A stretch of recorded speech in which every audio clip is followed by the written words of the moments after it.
Olá! Vamos então dar continuidade à nossa disciplina de automação nesse tema específico sobre a análise de sistemas sequenciais. Vamos lá!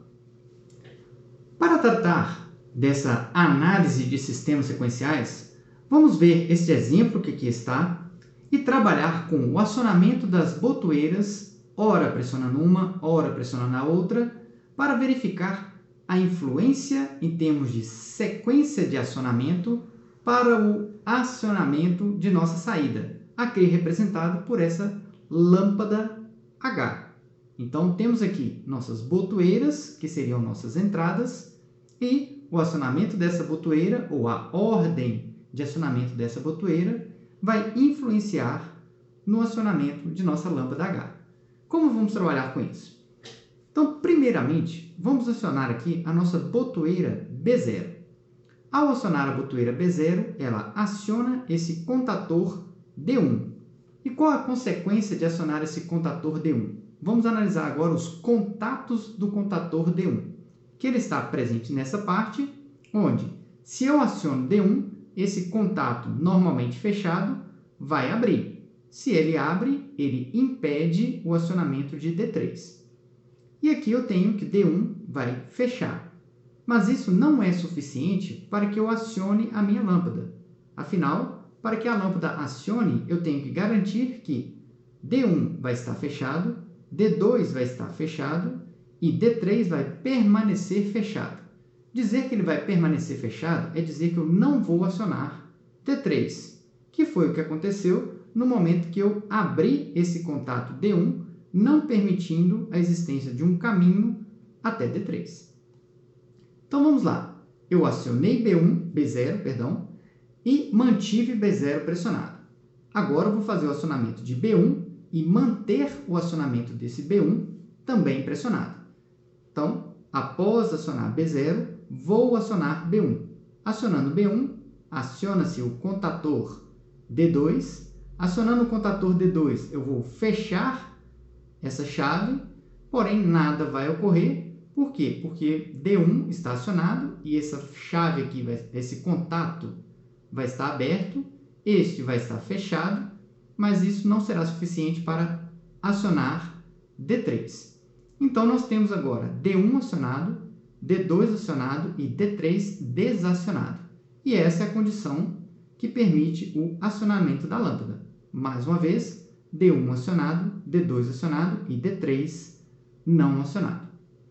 Agora, vamos analisar se eu pressiono e mantenho pressionado primeiro a botoeira B1 e, posteriormente, a minha botoeira B2. Se eu pressiono primeiramente B1, vou acionar D2. Fazendo isso, pressionei B1, aciona-se D2, fecha-se esse contato que aqui está. No momento que eu fechei D2, criou-se um caminho para o acionamento de D3. Então, D3 foi acionado e veja aqui que agora nós temos um caminho alternativo para manter D3 acionado. Então, com esse caminho alternativo, vamos verificar como ele vai influenciar após o acionamento de B0. Então, temos aqui D2 acionado e D3 também acionado. Então, estou fechando esse contato e estou abrindo esse outro. Logo, vamos ver que isso vai impedir o acionamento de H. Fazendo, então, o acionamento agora posterior de B0, B0 vai acionar D1, D1 vai abrir essa chave, mas não vai ter influência porque eu vou ter falsidade do lado de cá, porém aqui eu tenho verdade, ou acionamento de D3, indicando que nesse ou que aqui está, eu tenho um caminho por aqui, porque eu estou tendo uma lembrança, do estado de D3. Então, D3 permanecerá ligado. Qual situação eu tenho agora? D1 ligado, D2 ligado e D3 também ligado. E isso fará com que eu tenha fechado nessa parte, fechado aqui e aberto neste ponto. Consequentemente, a minha lâmpada estará em estado lógico de falsidade ou estará desligada. Então, com isso, nós vemos que para esse tipo de sistema e para a análise de um sistema sequencial, a ordem temporal dos eventos ou a sequência na qual eles ocorrem influenciam no estado da minha saída. E mais do que isso, se eu tenho um sistema sequencial, né, em termos de definição, quando eu digo definição, é comparar sistemas combinatórios com sequenciais, se esse é um sistema sequencial, além da sua sequência, ele também possui, em alguma parte do circuito, um elemento de memória, que neste caso está sendo representado por este contato do contator D3 que aqui está. Afinal, se o contator D3 é acionado, esse contato atua como uma espécie de lembrança sobre o estado lógico daquele contator. Passando agora, então, para outros circuitos sequenciais, vamos então para o caso de um circuito de retenção. Vamos para a sua definição. Circuito de retenção realiza a função de um dispositivo biestável. Aí você deve lembrar, né, da definição dada em aulas anteriores. Então, um dispositivo biestável é aquele que tem dois estados estáveis. Então, alternar, né, esse dispositivo vai ter a função de alternar o estado de uma variável de saída e permanecer nesse estado. Por isso que ele fala que é um biestável pelo fato da permanência naquele estado. Até então que um outro comando distinto seja dado. Então, lembrando das aulas passadas, né, se eu tenho um comando de set, eu vou ligar o meu sistema.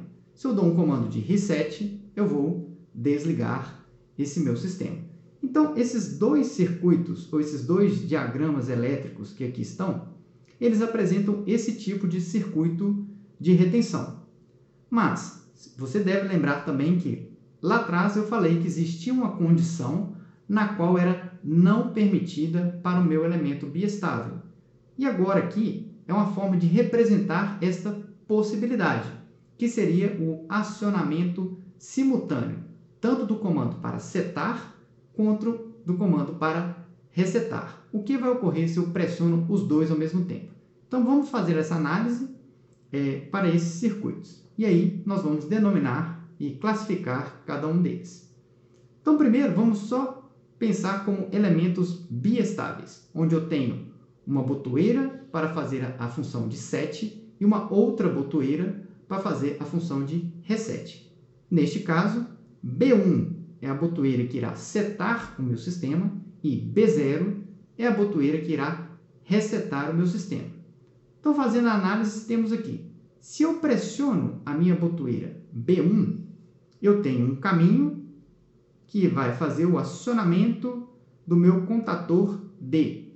No instante que eu aciono o meu contator D, eu crio aqui, então, um outro caminho, um caminho alternativo, porque esse contato vai fechar.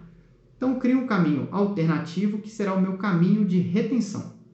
E, obviamente, fecho esse contato que aqui está, permitindo o acionamento da minha lâmpada. Daí eu posso retirar a mão da botoeira. Retirando a mão da botoeira, permanece com o contator ligado, porque agora o caminho que ele está percorrendo é esse que eu estou aqui marcando. Se eu quero desligar o sistema e passar agora para o outro estado estável, que seria o estado de desligado, eu faço o desligamento do meu sistema através do meu B0. Eu pressiono B0 e vou desligar todo o meu sistema. Então, pressiono B0, desligo a minha lâmpada através do desligamento do contator. Vamos agora para esse outro circuito que aqui está. Temos também o meu B1 como um sistema para poder acionar o meu contator e o meu B0 para poder desligar todo o meu sistema.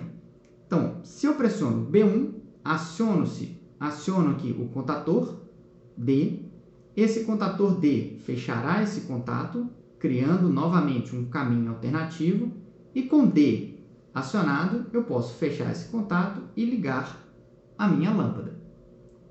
Mais uma vez, tendo esse caminho alternativo, eu posso retirar a mão da botoeira B1 ou a minha botoeira de 7 e o meu sistema permanecerá no estado estável de ligado. Agora, se eu quero resetar o meu sistema, aperto o botão B0, ele vai interromper este caminho que aqui está, levando a outro estado lógico de desligado. Então, para fechar agora a análise desses dois circuitos, vamos imaginar a situação que eu pressiono simultaneamente a minha botoeira B1 e a minha botoeira B0. Neste meu primeiro circuito, se eu faço isso, pressionando B0, eu vou abrir esse circuito e fechar o contato que aqui está. Abrindo esse circuito, eu impeço a existência de uma corrente partindo dessa linha superior para a linha inferior.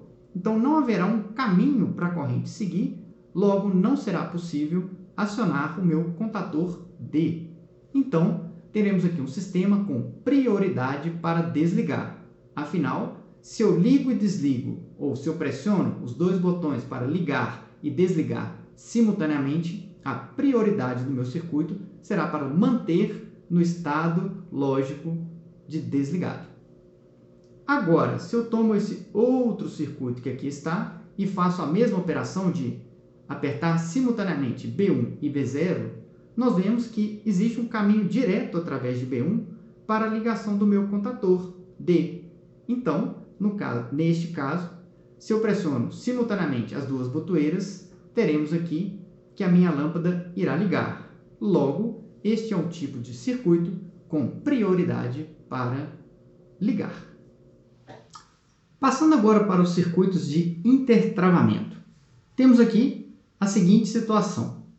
Um circuito de intertravamento ele não pode permitir o acionamento de duas, no caso aqui o caso mais simples, de duas saídas simultaneamente. Seria dizer, ou uma saída estabilitada ou a outra saída estabilitada. Não é permitido que ambas estejam mutuamente acionadas, mas é permitido o caso que ambas estejam desligadas. Então, nas figuras que aqui estão, temos dois tipos de intertravamento. Um intertravamento pelas saídas e outro intertravamento pelas entradas. Vamos então começar pelo intertravamento das entradas. No caso, seria o seguinte. Temos aqui a nossa botoeira B12. Esse tracejado indica que, se eu aciono a botoeira neste ponto, este outro ponto também estará sendo acionado. Então, se eu fecho essa entrada, essa minha outra entrada estará abrindo. No caso aqui, mesma coisa. Se eu fecho essa botoeira B13, eu vou estar abrindo essa outra botoeira, normalmente fechada, B13. Então, onde ocorre o intertravamento? Por que ele é do tipo de intertravamento pelas entradas? É dizer o seguinte, as minhas saídas H12 e H13 estão associadas aos contatores D1 e D2 que aqui estão. Daí, se eu aciono a botoeira B12, eu permito ou crio um caminho para a corrente elétrica acionar D1. Mas no momento que eu pressiono B12, aqui eu estou abrindo este caminho. No caso aqui, abrindo ainda mais porque eu não pressionei essa botoeira. Então, não vai existir um caminho para acionar D2. Então, através dessa entrada, eu criei um caminho ou eu criei um impedimento para o acionamento do outro contator. O mesmo ocorre se eu não pressiono B12 e pressiono B13. Ele vai fechar este lado, acionando D2, mas vai abrir este outro lado, através do meu B13, impossibilitando o acionamento de D1. E o que ocorre se eu pressiono simultaneamente B12 e B13? Como eu aciono aqui, eu fecho essa parte, porém eu vou abrir esse contato normalmente fechado, que está neste ramo, e abrir o contato normalmente fechado, que está no outro ramo. Logo, tanto D1 quanto D2 estarão desacionados. E assim, eu vou impedir o acionamento mútuo de H12 e H13. E agora, se o acionamento executado pelas saídas. Então, aqui agora eu não tenho mais essa parte cruzada pelas botoeiras, mas eu tenho essa parte cruzada pelos contadores. Então, quem vai impedir o outro acionamento é através do contato do contador. Então, se eu pressiono primeiramente B12, crio um caminho por aqui, aciono D1. Ao acionar D1, o contato auxiliar de D1 vai abrir esse contato inicialmente normalmente fechado, impedindo o acionamento de D2. Daí, se eu quiser pressionar a minha botoeira, note agora que a diferença vai ser, se eu pressionei inicialmente B12 e posteriormente eu pressionar B13, eu vou ter uma das lâmpadas ligadas. Então, essa é uma diferença também entre o intertravamento pelas entradas ou pelas saídas. Neste caso de intertravamento pelas saídas, se eu pressionei primeiro B12, ele vai ter prioridade de se manter acionado. Afinal, pressionei B12, mantive ele pressionado, ligou D1. Ligando D1, abriu essa chave e impossibilitou o acionamento de D2. Ao pressionar B13, nada vai ocorrer, porque não existe um caminho para o acionamento de D2, que, por sua vez, será uma ligação de D2, que irá impedir ou abrir esse contato, impossibilitando o acionamento de D1, que não é o que vai ocorrer. Então, se eu pressiono agora, que seria a situação de imaginar eu pressionando as duas ao mesmo tempo, pode ocorrer de, ao acionar as duas ao mesmo tempo, que nenhuma das duas seja acionada, porém, construtivamente, vamos imaginar que os dois contadores eles não são idênticos, ou pode ser que um contador ele acione um pouco antes do outro, dependendo de qual acionar primeiro, ele vai ter a prioridade de se manter acionado. Vamos supor agora que D2, ao pressionar B1, 2 e B13 simultaneamente, D2 foi aquele contador que reagiu primeiro. Então, se ele reagiu primeiro, ele acionou. No momento que ele aciona, ele abre essa chave normalmente fechada e impede o acionamento de D1. E assim, se eu mantenho as duas botoeiras pressionadas, aquela que acionou primeiro vai ser aquela que vai identificar ou vai ser identificada pela lâmpada. No caso, se foi D2, temos aqui a nossa lâmpada H13 indicando que o D2 foi acionado primeiro do que o D1. Então vamos agora num outro caso que seria eu querer fazer um intertravamento e uma retenção ao mesmo tempo. Então nessa situação temos aqui duas saídas e através da minha botoeira eu não quero mais apertar a botoeira e ter que mantê-la pressionada. Eu quero pressionar e vou retirar. No momento que eu retirar, eu quero que alguma coisa, no caso algum circuito, faça com que esse meu acionamento seja retido ou que eu tenha uma lembrança que eu já pressionei a minha botoeira do sistema. Então, como é que eu faço isso? Através de um circuito de retenção. Aqui, representado por essa parte, onde o meu D1 vai memorizar o estado lógico do meu contator D1 e esse meu contato D2 vai memorizar o estado lógico do meu contator D2. Então, aqui nós temos um circuito de retenção com prioridade para desligar. Afinal, se eu pressiono B0 e B1, ele vai manter desligado. E se eu pressiono B0 e B2, vai manter desligado o sistema. E eu tenho um sistema de intertravamento pelas saídas. Então, o que nós fizemos aqui foi uma combinação de dois tipos de circuito. No caso aqui, se eu pressiono B1, então ele liga o meu contator D1, impede a ligação de D2 e vai acionar aqui a minha lâmpada H1. Ok, agora eu quero fazer o acionamento de H2. Como eu vou fazer isso? Se eu pressiono B0, nada vai ocorrer. Então, para que eu acione a outra lâmpada, eu vou ter que desligar o sistema através de B0 e só a partir daí eu vou conseguir pressionar o meu B2 para fazer o acionamento de D2 intertravar, abrindo este contato D2 aqui, ligando assim a minha lâmpada H2. Esse tipo de sistema ele é muito encontrado onde você tem, por exemplo, motores com acionamento bidirecional. Eu quero que o meu motor gire em sentido horário, quero que ele gire em sentido anti-horário e quero que ele se mantenha parado. Então, são 3 estados estáveis que eu posso ter desse meu motor, mas um estado que eu não posso ter é o meu motor girando simultaneamente num sentido e girando para o outro sentido. Então, esse tipo de diagrama que está aqui apresentado, nós podemos utilizar para, por exemplo, o acionamento de um elevador, que contempla essas 3 fases, parado, subindo ou descendo. Posso ter também o acionamento de um portão de garagem. No caso da horizontal, também pode estar parado, abrindo ou fechando. E outras aplicações que existam ou que sejam similares a estes 3 estágios. Então, ficamos por aqui nessa aula de análise de sistemas sequenciais e vamos dar continuidade numa próxima aula sobre análise de sistemas sequenciais, também, porém com outros tipos de circuitos. Aguardo você e até a próxima aula.